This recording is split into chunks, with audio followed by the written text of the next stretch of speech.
Some of the Queen's personal documents, including a handwritten diary, could be released into the National Archives in the near future.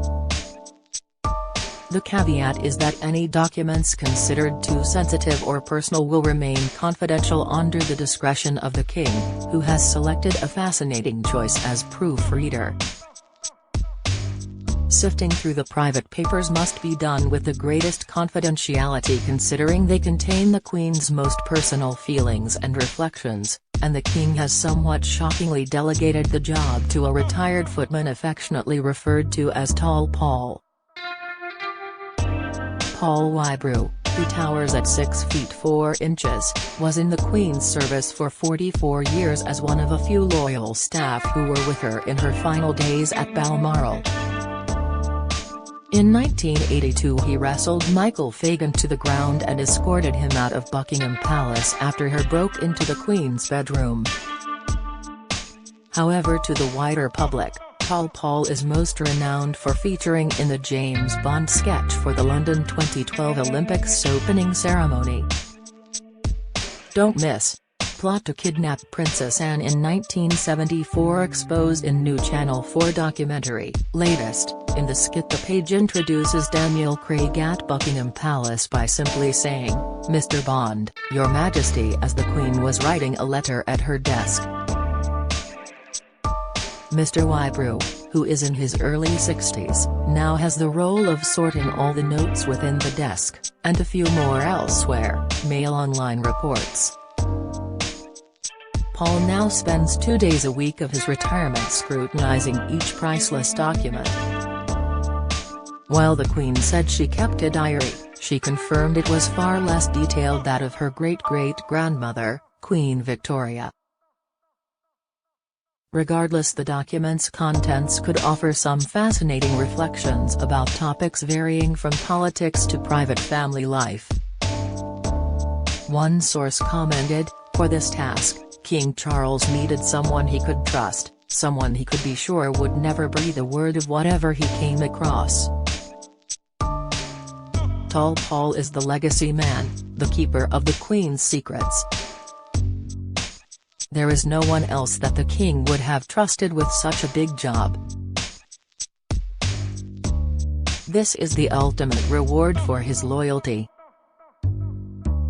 Currently, what the documents contain are unidentified, but could feature captivating information about the Queen's meeting with Princess Diana to discuss her and Charles' separation, the Megxit talks with Prince Harry, and her various reflections of the 15 prime ministers that were in office during her reign. The documents will be split into 3 categories. First, a portion of them will be made public, especially if it contains a constitutional or governmental element. Secondly, some will be deemed private by the King, and therefore kept within his own files.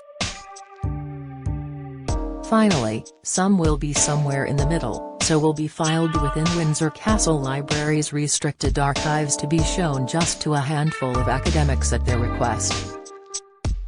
The documents that will probably go public are copies that are in the possession of the government, as they fall under the 20-year rule, which was cut down from 30 in 2013. Under the Public Records Act of 1958, it is government departments' responsibility to choose which files are to be moved to the National Archives at Kew, West London, or alternatively another approved location. Oppositely to the Windsor Archives, documents at Kew are free to access by anyone, already featuring details of controversial royal events such as the death of Princess Diana in 1997 and King Edward VIII's abdication in 1936. But the Queen's personal diaries will be a private issue for her close family. The documents could be released to feature in an exhibition, but the details would be agreed with the Cabinet Office.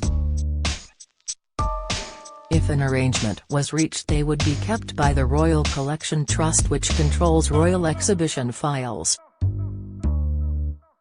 Broadcaster and budding diarist Sir Michael Palin was told by the Queen that she authored her diaries for around 15 minutes each night before heading to bed when she got too tired.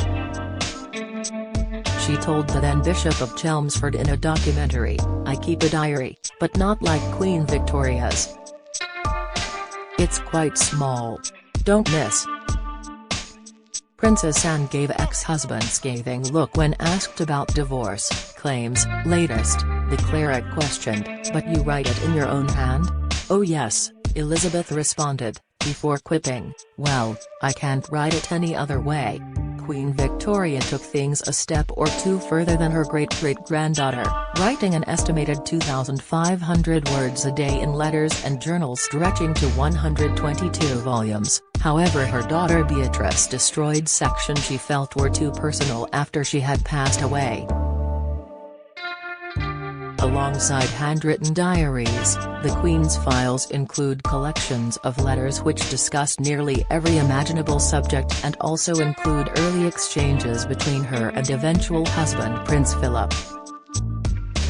When Mr. Wybrew has finished sifting through the files in a few months' time, a catalogue of the chosen documents will be given to the King, who has the final say on what files are chopped and which ones will meet the public eye.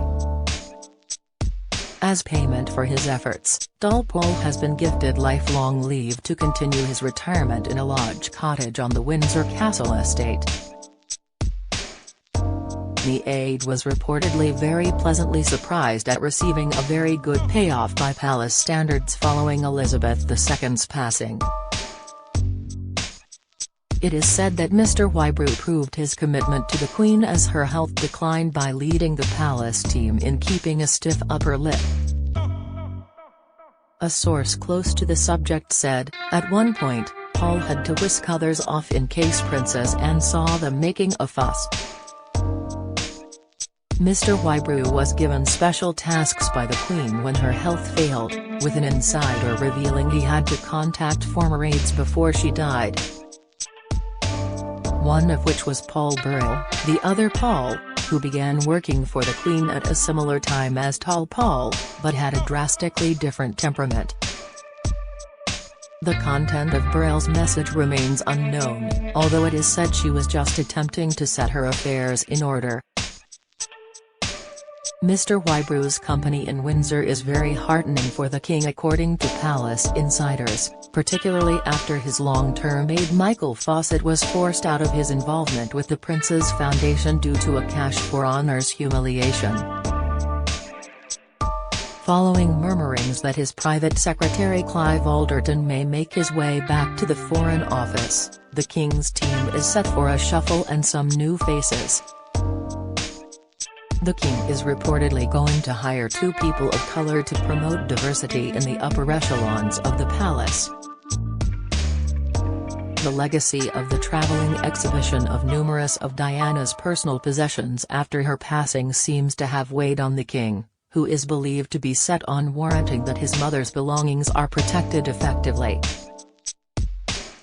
A source has said that there is no hurry for statues to be commissioned despite the fact an exhibition is planned to celebrate his parents' lives. Tall Paul is clearly held in high esteem by the family, as the King is said to be at ease that his mother's secrets will be protected. A former aide said, "Paul is so discreet that he'll take the Queen's secrets to the grave."